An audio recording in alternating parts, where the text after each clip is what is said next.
शांति। आज की मुरली 1 अगस्त 2024। तो चलिए मुरली को पूरा सुनते हैं। प्रातः मुरली। ओम शांति। बाप दादा, मीठे बच्चे, तुम पवित्र बनने के बगैर वापिस जा नहीं सकती, इसलिए बाप की याद से आत्मा की बैटरी को चार्ज करो और नेचुरल पवित्र बनो। प्रश्न। बाबा तुम बच्चों को घर चलने के पहले कौन सी बात सिखलाते हैं? उत्तर। बच्चे, घर चलने के पहले जीते जी मरना है, इसलिए बाबा तुम्हें पहले से ही देह के भान से परे ले जाने का अभ्यास कराते हैं, अर्थात मरना सिखलाता है। ऊपर जाना माना मरना, आने और जाने का ज्ञान अभी तुम्हें मिला है। तुम जानते हो हम आत्मा ऊपर से आई है इस शरीर द्वारा पाठ बजाने। हम असुल वहाँ के रहने वाले हैं, अभी वहाँ ही वापिस जाना है। ओम शांति। अपने को आत्मा समझ बाप को याद करने में कोई तकलीफ नहीं है। गुटखा नहीं खाना है, इसको कहा जाता है सहज याद। पहले पहले अपने को आत्मा ही समझाना है। आत्मा ही शरीर धारण कर पाठ बजाती है, संस्कार भी सब आत्मा में ही रहते हैं। आत्मा तो इंडिपेंडेंट है। बाप कहते हैं अपने को आत्मा समझ मुझ बाप को याद करो। ये नॉलेज अभी ही तुमको मिलती है, फिर नहीं मिलेगी। तुम्हारा ये शांत में बैठना दुनिया नहीं जानती। इसको कहा जाता है नेचुरल शांति। हम आत्मा ऊपर से आई है इस शरीर द्वारा पाठ बजाने। हम आत्मा असूल बहा के रहने वाले हैं। यह बुद्धि में ज्ञान है, बाकी इसमें हठ योग की कोई बात नहीं, बिल्कुल सहज है। अभी हम आत्माओं को घर जाना है, परंतु पवित्र बनने बगैर जा नहीं सकते। पवित्र होने के लिए परमात्मा बाप को याद करना है। याद करते करते पाप मिट जाएंगे। तकलीफ की तो कोई बात ही नहीं। तुम पैदल करने जाते हो तो बाप की याद में रहो, अभी ही याद से पवित्र बन सकते हो। वह तो है पवित्र दुनिया। वह उस पावन दुनिया में इस ज्ञान की कोई दरकार नहीं रहती, क्योंकि वहाँ कोई विकर्म होता नहीं। यह याद से विकर्म विनाश करने हैं। वहाँ तो तुम नेचुरल चलते हो, जैसे यहाँ चलते हो, फिर थोड़ा थोड़ा नीचे उतरते हो। ऐसे नहीं कि वहाँ भी तुमको ये प्रैक्टिस करना है। प्रैक्टिस अभी ही करना है। बैटरी अब चार्ज करना है, फिर आहिस्ते आहिस्ते बैटरी डिस्चार्ज होना ही है। बैटरी चार्ज होने का ज्ञान अभी एक ही बार तुमको मिलता है। सत प्रधान से तम प्रधान बनने में तुमको कितना समय लग जाता है। शुरू से लेकर कुछ ना कुछ बैटरी कम होती जाती है। मूल वतन में तो है ही आत्माएं, शरीर तो है नहीं। तो नेचुरल उतरने अर्थात बैटरी कम होने की बात ही नहीं। मोटर जब चलेगी तब तो बैटरी कम होती जाएगी। मोटर खड़ी होगी तो बैटरी थोड़ी ही चालू होगी। मोटर जब चले तब बैटरी चालू होगी। भल मोटर में बैटरी चार्ज होती रहती है, लेकिन तुम्हारी बैटरी एक ही बार इस समय चार्ज होती है। तुम फिर जब यह शरीर से कर्म करते हो, फिर थोड़ी बैटरी कम होती जाती है। पहले तो समझाना है कि वह है सुप्रीम फादर, जिसको सब आत्माएं याद करती है। हे भगवान कहते हैं वो बाप है, हम बच्चे हैं। यह तुम बच्चों को समझाया जाता है बैटरी कैसे चार्ज करनी है। भल घूमो फिरो, बाप की याद करो तो शतप्रधान बन जाएंगे। कोई भी बात ना समझो तो पूछ सकते हो। है बिल्कुल सहज। 5000 वर्ष बाद हमारी बैटरी डिस्चार्ज हो जाती है। बाप आकर सब की बैटरी चार्ज कर देते हैं। विनाश के समय सब ईश्वर को याद करते हैं। समझो, बाढ़ हुई तो भी जो भक्त होंगे वो भगवान को ही याद करेंगे, परंतु उस समय भगवान की याद आ नहीं सकती। मित्र संबंधी धन दौलत ही याद आ जाता है। भल है भगवान कहते हैं, परंतु वो भी कहने मात्र। भगवान बाप हैं, हम उनके बच्चे हैं, ये तो जानते ही नहीं। उनको सर्वव्यापी का उल्टा ज्ञान मिलता है। बाप आकर सुलटा ज्ञान देते हैं। भक्ति की डिपार्टमेंट ही अलग है। भक्ति में ठोकरें खानी होती है।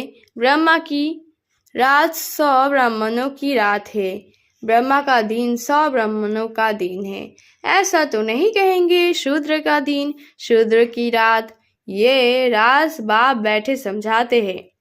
ये है बेहद की रात या दिन। अभी तुम दिन में जाते हो, रात पूरी होती है। ये अक्षर शास्त्र में है। ब्रह्मा का दिन, ब्रह्मा की रात कहते हैं, परंतु जानते नहीं है।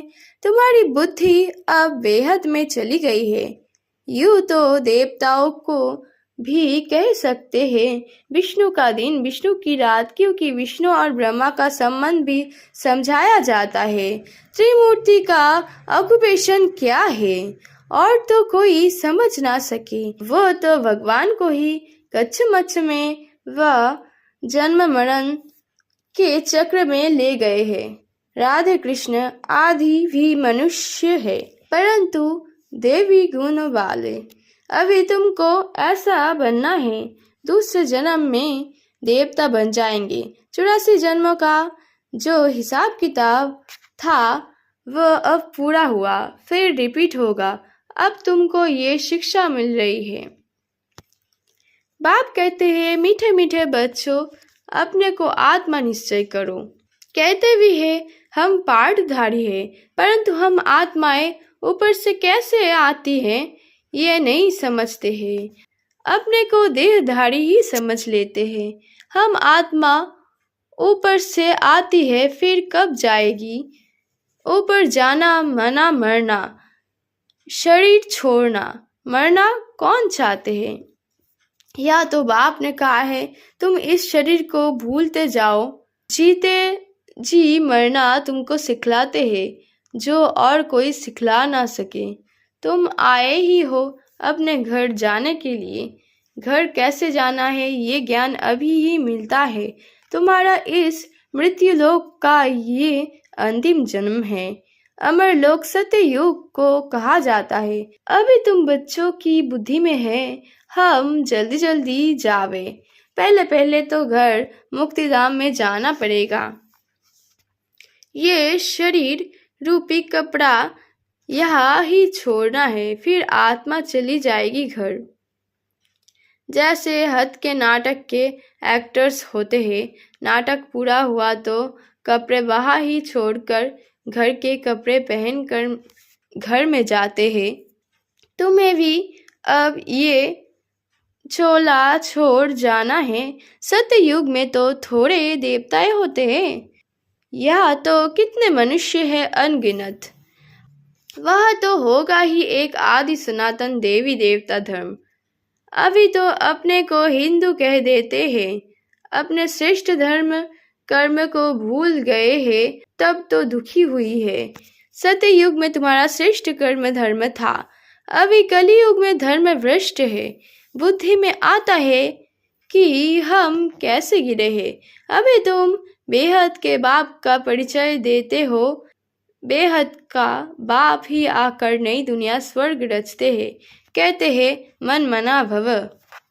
ये गीता के ही अक्षर है। सहज राजयोग के ज्ञान का नाम रख दिया जाता है गीता। ये तुम्हारी पाठशाला है। बच्चे आकर पढ़ते हैं तो कहेंगे हमारे बाबा की पाठशाला है। जैसे कोई बच्चे का बाप प्रिंसिपल होगा तो कहेंगे हम अपने बाबा के कॉलेज में पढ़ते हैं। उनकी माँ भी प्रिंसिपल है तो कहेंगे हमारे माँ बाप दोनों प्रिंसिपल है, दोनों पढ़ाते हैं। हमारे मम्मा बाबा का कॉलेज है। तुम कहेंगे हमारे मम्मा बाबा की पाठशाला है, दोनों ही पढ़ाते हैं। दोनों ने ये रूहानी कॉलेज या यूनिवर्सिटी खोली है, दोनों इकट्ठे पढ़ाते हैं। बाप ने बच्चों को एडप्ट किया है। ये बहुत गुह्य ज्ञान की बातें हैं। बाप कोई नई बात नहीं समझाते, ये तो कल्प पहले भी समझानी दी है। हाँ, इतनी नॉलेज है जो दिन प्रतिदिन गुह्य होती जाती है। आत्मा की समझानी देखे अभी तुमको कैसे मिलती है। इतनी छोटी सी आत्मा में 84 जन्मों का पढ़ भरा हुआ है। वह कभी विनाश नहीं होता। आत्मा अविनाशी तो उनमें पाठ भी अविनाशी है। आत्मा ने कानों द्वारा सुना, शरीर है तो पाठ है। अब फिर तुम सत्ययुगी देवता बनने आए हो। एम ऑब्जेक्ट कितनी सहज है, त्रिमूर्ति में क्लियर है। ये ब्रह्मा विष्णु शंकर आदि के चित्र ना हो तो हम समझा कैसे सकते। ब्रह्मा स विष्णु, विष्णु स ब्रह्मा। ब्रह्मा की 8 भुजा 100 भुजा दिखाते हैं, क्योंकि ब्रह्मा के कितने देर बच्चे होते हैं तो उन्होंने फिर वह चित्र बना दिया है। बाकी मनुष्य कोई इतनी भुजाओं वाला होता थोड़े ही है।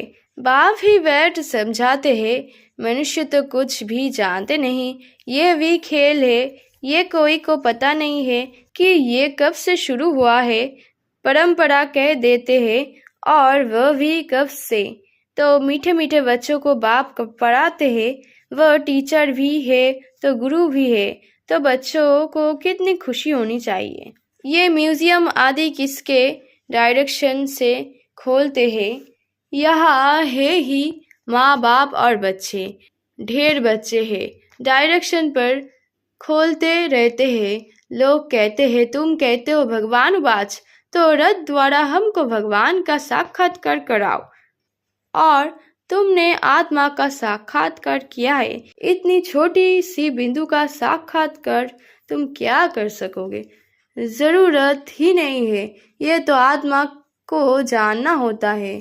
आत्मा भ्रुकुटी के बीच रहती है, जिसके आधार पर ही इतना बड़ा शरीर चलता है। अभी तुम्हारे पास ना लाइट का ना रत्न जड़ित ताज है। दोनों ताज लेने लिए फिर से तुम पुरुषार्थ कर रहे हो। कल्प कल्प तुम बाप से वर्षा लेते हो। बाबा पूछते हैं आगे कब मिले हो, तो कहते हैं हाँ बाबा कल्प कल्प मिलते आए हैं क्या। ये लक्ष्मी नारायण बनने के लिए ये सभी एक ही बात बोलेंगे। बाप कहते हैं अच्छा शुभ बोलते हो, अब पुरुषार्थ करो। सब तो नर से नारायण नहीं बनेंगे, प्रजा भी तो चाहिए। कथा भी होती है सत्यनारायण की। वह लोग कथा सुनाते हैं परंतु बुद्धि में कुछ भी नहीं आता। समझाते तो बहुत सहज है। पतित पावन तो एक ही बाप है। बाप के सब बच्चे एक समान हैं। उनमें हर एक का अपना अपना पार्ट है। इसमें कोई इंटरफियर नहीं कर सकता। अच्छा, मीठे मीठे सिक्के लधे बच्चे प्रति माता पिता बाप दादा का याद प्यार और गुड मॉर्निंग। रूहानी बाप की रूहानी बच्चों को नमस्ते।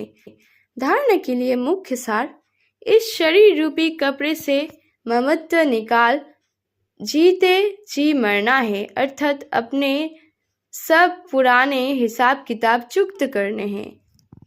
डबल ताजधारी बनने के लिए पढ़ाई की मेहनत करनी है। देवी गुण धारण करने हैं, जैसा लक्ष्य है, शुभ बोल है, ऐसा पुरुषार्थ करना है। वरदान। अकल्याण के संकल्प को समाप्त कर अपकारियों पर उपकार करने वाले ज्ञानी तू आत्मा भव। कोई रोज आपकी ग्लानि करे, अकल्याण करे, गाली दे, तो भी उसके प्रति मन में घृणा भाव न आए। अपकारी पर भी उपकार, यही ज्ञानी तो आत्मा का कर्तव्य है। जैसे आप बच्चों ने बाप को 63 जन्म गाली दी, फिर भी बाप ने कल्याणकारी दृष्टि से देखा, तो फॉलो फादर। ज्ञानी तू आत्मा का अर्थ ही है सर्व के प्रति कल्याण की भावना। अकल्याण संकल्प मात्र भी नहीं हो। आज की स्लोगन, मन मना भव की स्थिति में स्थित रहो तो औरों के मन के भावों को जान जाएंगे। ओम शांति।